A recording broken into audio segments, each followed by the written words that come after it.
Hello అండి, welcome back to avocado. ఈరోజు వీడియోలో పుదీనా టొమాటో పచ్చడి ఎలా చేయాలో చూపిస్తున్నాను. ఈ ఒక్క పచ్చడి ఉంటే చాలండి, ఇంకెన్ని కూరలున్నా సరే మొత్తం అన్నం అంతా ఈ పచ్చడితోనే తినేస్తారు. అంత టేస్టీగా ఉంటుంది. ఇంకా ఈ టేస్టీ పుదీనా పచ్చడి ఎలా చేయాలో ఇప్పుడు చూసేద్దాం. ఇక్కడ నేను ఒక పెద్ద కట్ట పుదీనాను తీసుకుని కాడలు లేకుండా ఆకులు మొత్తం తీసేసి నీట్గా క్లీన్ చేసి పెట్టుకున్నాను. ఇప్పుడు స్టవ్ ఆన్ చేసి ప్యాన్ పెట్టుకుని 3 టేబుల్ స్పూన్స్ వరకు నువ్వులు తీసుకుని లో ఫ్లేమ్లో వేయించుకోవాలి. ఈ పచ్చడికి నువ్వుల వల్లే మంచి టేస్ట్ వస్తుందండి. నువ్వులు బాగా వేయించుకోవాలి. చూడండి, ఇలా పేలుతున్నాయి కదా, ఇంకా ఇవి వేగినట్టే. ఇప్పుడు వీటిని వేరే ప్లేట్లోకి తీసుకుని పక్కన పెట్టుకోండి. నెక్స్ట్ ఇందులో 1 టేబుల్ స్పూన్ ఆయిల్ యాడ్ చేసుకోండి. మీరు తినే కారానికి తగ్గట్టు ఎండుమిర్చిని తీసుకోండి. ఇక్కడ నేను 10 వరకు తీసుకుంటున్నాను. వీటిని కూడా లో ఫ్లేమ్లో ఒక 2 మినిట్స్ ఫ్రై చేసుకోవాలి. ఇవి కూడా బాగా ఫ్రై అయిన తర్వాత వేరే ప్లేట్లోకి తీసుకోండి. నెక్స్ట్ ఇందులోనే 1 టేబుల్ స్పూన్ జీలకర్రని కూడా యాడ్ చేసుకుని కొంచెం వేయించుకుని పక్కన పెట్టుకోండి. ఇక్కడ నేను సపరేట్గా చూపించాను, కానీ మీరు ఎండుమిర్చి ఇంకా జీలకర్రని ఒకేసారి తీసుకుని ఫ్రై చేసుకోవచ్చు. ఇప్పుడు సేమ్ ప్యాన్లో 1 టేబుల్ స్పూన్ ఆయిల్ని యాడ్ చేసుకుని ముందుగానే క్లీన్ చేసి పెట్టుకున్న పుదీనా కూడా వేసి పచ్చివాసన పోయే వరకు లో టు మీడియం ఫ్లేమ్లో వేయించుకోండి. పుదీనా వేగడానికి ఒక 3-4 నిమిషాలు పడుతుంది. చూడండి, ఇలా బాగా వేగాలి. ఇప్పుడు దీన్ని కూడా పక్కకు తీసుకోండి.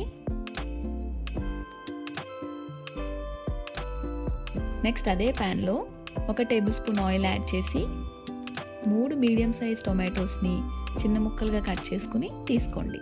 అలానే ఒక పెద్ద సైజ్ నిమ్మకాయ అంతా చింతపండును కూడా తీసుకుని బాగా వేయించుకోవాలి. చూడండి, టొమాటోస్ ఇలా మెత్తగా అయ్యే వరకు వేయించుకోండి. ఇప్పుడు స్టవ్ ఆఫ్ చేసుకుని వీటిని పూర్తిగా చల్లారనివ్వాలి.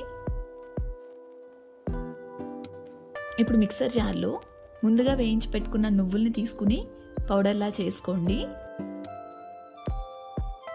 నెక్స్ట్ ఇందులో వేయించి పెట్టుకున్న ఎండుమిర్చి, జీలకర్ర, పుదీనా, టొమాటోలు, అలానే 7-8 వెల్లుల్లి రెబ్బలు, ఇంకా రుచికి సరిపడా ఉప్పుని కూడా వేసుకుని అవసరమైతే కొన్ని నీళ్ళు పోసుకుని మెత్తగా గ్రైండ్ చేసుకోండి. చూడండి, ఇలా మెత్తగా గ్రైండ్ చేసుకోవాలి. ఒకవేళ మీకు కారం సరిపోలేదనిపిస్తే ఇంకో 3-4 ఎండుమిర్చి వేసి మిక్సీ పట్టుకోండి. ఇప్పుడు దీని తాలింపు కోసం ప్యాన్లో 1 టేబుల్ స్పూన్ ఆయిల్ వేసుకుని ఆయిల్ వేడైన తర్వాత 1/2 టీ స్పూన్ ఆవాలు, 1/2 టీ స్పూన్ జీలకర్ర, 1 టీ స్పూన్ శనగపప్పు, 1 టీ స్పూన్ మినప్పప్పుని వేసుకుని కొంచెం వేగాక 1 రెమ్మ కరివేపాకు, 1 చిటికెడు ఇంగువ, 3 తుంచుకున్న ఎండుమిర్చి వేసుకుని బాగా వేయించుకోండి. ఇప్పుడు ఇందులో గ్రైండ్ చేసి పెట్టుకున్న పచ్చడిని కూడా యాడ్ చేసుకుని ఒక 1/2 నిమిషం పాటు బాగా కలుపుకోండి.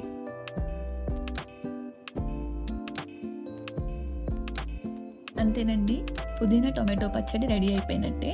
వేడి అన్నంలో ఈ పచ్చడి ఇంకా నెయ్యి వేసుకుని తింటే చాలా చాలా బాగుంటుంది.